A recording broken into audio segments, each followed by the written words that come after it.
5 ரூபாயில நுரையீரலை சுத்தம் செய்ய முடியுமா? என்னது 5 ரூபாய்க்கு ஒரு காஃபி டீ கூட கிடைக்க மாட்டேன், நுரையீரலை எப்படி சுத்தம் முடியும்? இதான ஒரு கேள்வி. உண்மையான நம்ம சாப்பிட்றோம், அந்த உணவுல உடம்புக்கு தேவையான சக்தியும் இருக்குது.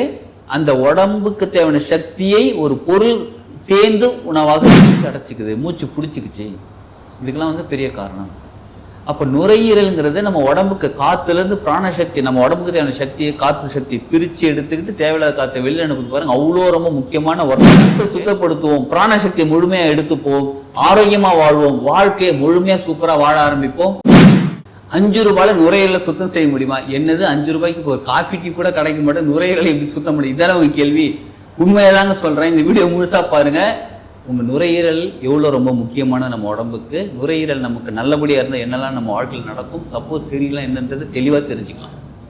வாழ்க வளமுடன். Healing hands education healing centre தங்கள் அன்புடன் வரவேற்கிறது. ஒரு இஞ்சி வாங்கிக்கோங்க, ஒரு 5 ரூபாய்க்கு. இதாங்க அந்த 5 ரூபா சொன்னது பார்த்தீங்களா, 5 ரூபாய்க்கு இஞ்சி வாங்கிக்கோங்க. தோல்லாம் நல்லா சீவிக்கோங்க, நல்லா வாஷ் பண்ணி க்ளீன் பண்ணிக்கோங்க. குட்டி குட்டியாக கட் பண்ணிக்கோங்க. கட் பண்ணிவிட்டு தண்ணி இருக்குது பாருங்கள், சுட தண்ணி, தண்ணீர் பச்சை தண்ணியில் போட்டுருங்க. போட்டுட்டு ஸ்லிம்மில் வச்சு கொதிக்க வைங்க. நல்லா கொதித்த பிறகு ஆற விட்டுருங்க. நீங்கள் குடிக்கிற அந்த தண்ணி குடிக்கிற அளவுக்கு சூடு வருது பாருங்கள், அந்த அளவுக்கு ஆற விட்டுருங்க. ஆற விட்டுட்டு 1 ஸ்பூன் தேன், அதாவது உங்களுக்கு எவ்வளோ தேவையோங்க தேன், நல்ல தேனாக கலந்துக்கோங்க. மலை தேனாக இருந்தால் பெட்டர். தேன் கலந்துக்கோங்க. கலந்துக்கிட்டு இது நல்லா சிப் பண்ணி குடிக்கணும், வாமாக சிப் பண்ணி குடிக்கணும். கொஞ்சம் சிப் பண்ணுறீங்களா, அந்த சலைவா கூட சேர்த்து அப்படியே முழுங்குங்க. அந்த தண்ணி அப்படியே லைட்டாக சூடாக அப்படியே உள்ள போயிடுச்சா, போயிடுச்சா. இந்த மாதிரி 1 கிளாஸ் தண்ணி குடிங்க. இது எப்போ குடிக்கணும்னு கேட்டால் காலையில் குடிக்கணும், வெறும் வயிற்றில் குடிக்கக்கூடாது. நல்லா தெரிஞ்சுக்கோங்க, காலையில் வெறும் வயிற்றில் குடிக்கக்கூடாது. இல்லை டிஃபன் சாப்பிட்ட பிறகு அந்த பரவாயில்ல, டிஃபன் சாப்பிட்ட பிறகு குடிக்கலாம். டிஃபன் சாப்பிட்டீங்கன்னா ஒரு 1/2 மணி நேரம் கழிச்சு தண்ணி எடுத்துக்கோங்க. இதை தண்ணி குடிக்க தினமும் இந்த இஞ்சி தண்ணி தேனோடு சேர்த்து சூடாக வாமாக குடிக்க உங்கள் நுரையீரலில் இருக்கக்கூடிய அழுக்குகள்லாம் சரியாக ஆரம்பிக்கும். நம்ம உயிர் வாழ்கிறதுக்கு ரொம்ப முக்கியமானது காற்றுங்க. உணவை நம்ம சாப்பிட்றோம், அந்த உணவில் உடம்புக்கு தேவையான சக்தியும் இருக்குது. அந்த உடம்புக்கு தேவையான சக்தியை ஒரு பொருள் சேர்ந்து உணவாக எடுத்துக்கணும். இப்போ கரும்புன்னு எடுத்துக்கோங்க உதாரணத்துக்கு. கரும்பு எது டேஸ்ட்டுன்னு கேட்டால் கரும்பில் இருக்கிற ஜூஸாக டேஸ்ட்டு, சக்கை கிடையாது. ஆனால் ஜூஸை தனியாக கொண்டு வர முடியுமான்னு கேட்டால் செடியாக வளராது, அந்த சக்கையோட சேர்ந்து வளருது.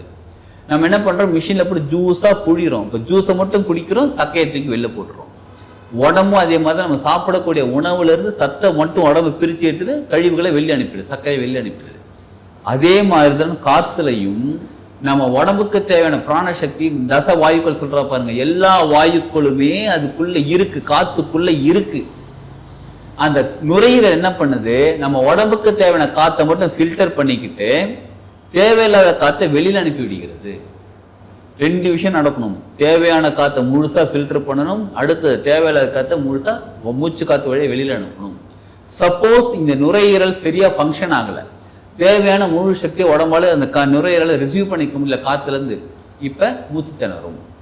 சரிங்களா, தேவையான எனர்ஜி ரிசீவ் பண்ணியாச்சு, ஆனால் தேவையில்லாத காற்றை முழுசாக வெளியில் அனுப்ப முடியலை, உடம்புக்குள்ள அனுப்பிடுது, தெரியாமல் உடம்புக்குள்ள அனுப்பிடுது. கேஸ்ட்ரிக் ப்ராப்ளம் வருவதற்கு இதுவும் ஒரு பெரிய காரணம். மூச்சு அடைச்சிக்குது, மூச்சு பிடிச்சிக்குச்சு, இதுக்கெல்லாம் பெரிய காரணம். அப்போ நுரையீரல்ங்கிறது நம்ம உடம்புக்கு காற்றுலேருந்து பிராணசக்தி, நம்ம உடம்புக்கு தேவையான சக்தியை காற்று சக்தி பிரித்து எடுத்துக்கிட்டு தேவையில்லாத காற்றை வெளியில் அனுப்பி பாருங்க, அவ்வளோ ரொம்ப முக்கியமான ஒர்க் பண்ணிக்கிட்டு இருக்கு. எப்படி வயிறு, stomach, small intestine, large intestine சரியாக இருந்தால் தான் உடம்பு ஆரோக்கியமாக இருக்கும், அதே மாதிரி நுரையீரல் நல்லா இருந்தால் மட்டும்தான் உடம்பு ஆரோக்கியமாக இருக்கும். சரி, இப்போ என்ன பண்ணலாம்? இது சொன்ன பார்த்தீங்களா, இஞ்சி தண்ணி, அதை குடிக்க நுரையீரல் சுத்தமாக ஆரம்பிக்கும். சரி, இது மட்டும் போதுமா? இது மட்டும் போதாது, இன்னொன்று இருக்குது.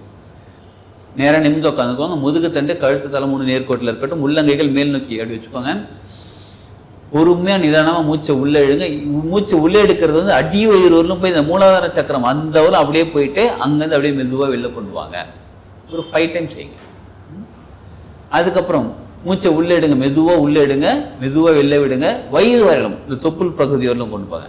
மூச்சு காற்று உள்ளே எடுத்து அங்கேருந்து வெளில எடுங்க. ஒரு 5 டைம்ஸ் செய்யுங்க.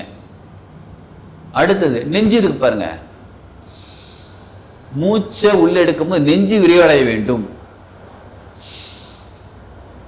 இதை ஒரு 10 டைம்ஸ் செய்யுங்க. ஏன்னா இப்போ நம்ம முக்கியமாக கொடுக்கறது நெஞ்சுக்காக, அதாவது நுரையீரலுக்காக கொடுக்குறோம். இதை 10 டைம்ஸ் செய்யுங்க. அதுக்கப்புறம் மூச்சு காற்று உள்ளே எடுங்க, கழுத்தோடு நிறுத்திக்கோங்க. சரிங்களா? எடுங்க. இது ஒரு 5 டைம்ஸ் செய்யுங்க. இது செய்கிறதுக்கு நமக்கு ஒரு 10 நிமிஷம் ஆகுங்க, அவ்வளோதாங்க. இது தண்ணி குடித்தோம் பாருங்க, அது அந்த இஞ்சி தண்ணி. அடுத்தது இது எப்போ செய்யணும்னு கேட்டால் காலையில் இது வச்சுன்னு செஞ்சுருங்க. காலையில் எழுந்து வாஷ்ரூம்லாம் போயிட்டு வந்து அமைதியாக உட்காந்து செஞ்சுருங்க. இந்த மூச்சு பயிற்சி செய்கிறதுனால என்னென்ன திறமை நன்மைகள் நடக்கும்? வயிற்றுக்குள்ளே இருக்கக்கூடிய கழிவுகள் சீக்கிரம் வெளில போகும். அது காற்று கழிவு இருந்தாலும் சரி, திட கழிவு இருந்தாலும் சரி வெளில போகும். திரவ கழிவுகள் சரியாக வெளில போகும், அதாவது மோஷன் கரெக்டாக போகும், யூரின் சரியாக போயிடும். லங்ஸ் நல்ல கெப்பாசிட்டி விரிவடையும். லங்ஸ் சுத்தமாகும். அப்போ என்ன ஆகும் அப்படின்னா, காற்று சுவாசிக்கும். நம்ம சாதாரண டே ஃபுல்லாக சுவாசிக்கக்கூடிய காற்றுலேருந்து நமக்கு உடம்புக்கு தேவையான பிராண சக்தியை முழுசாக பிரித்து எடுத்துக்கிட்டு தேவையில்லாத காற்றை முழுசாக கரெக்டாக வெளியில் அனுப்பிவிடும். இது லங்ஸ் இந்த வேலையை பண்ணும். சரிங்களா? அப்போ நுரையீரல்கள் அவ்வளோ சுத்தமாக இருக்கும்போது அவ்வளோ நல்லது நமக்கு. அதுக்கப்புறம் நைட்டு தூங்குறதுக்கு முன்னாடி சிலரால் முடியும், சிலருக்கு அந்த பழக்கம் இருக்காது. என்ன பண்ணுங்க தெரியுங்களா? ஒரு டம்ளர் நல்ல பால் சுட வைங்க, அதில் ஒரு சிட்டிக்கு மஞ்சத்தூள் போட்டுக்கோங்க. பூண்டு அந்த தோல் உரிச்சு, ஒரு பூண்டுன்னா அப்படியே முழு பூண்டெல்லாம் இல்லைங்க, ஒரு பல் பூண்டு இல்லை 2 பல் பூண்டு போதும். பல்லுன்னு சொல்லுவாங்க. அப்புறம் அந்த பூண்டு எடுத்துட்டு தோல்லாம் உரிச்சுட்டு பால்லேயே போட்டு வேக வச்சிருங்க.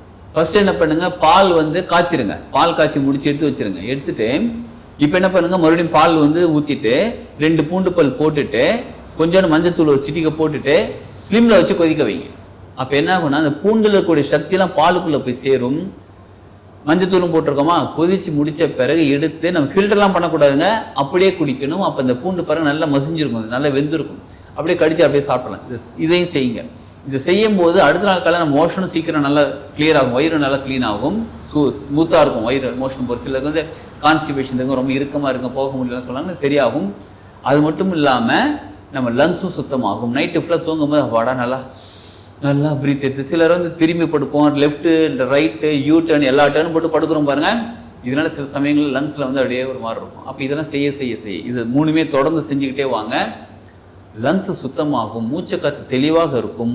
மூச்சு காற்று தெளிவாக இருந்தால் நம்ம உடம்புக்கு தேவையான பிராணசக்தி முழுமையாக சேரும். பிராணசக்தி முழுமையாக இருந்தால்தான் நம்ம உடம்பு ஆரோக்கியமாக இருக்கும்.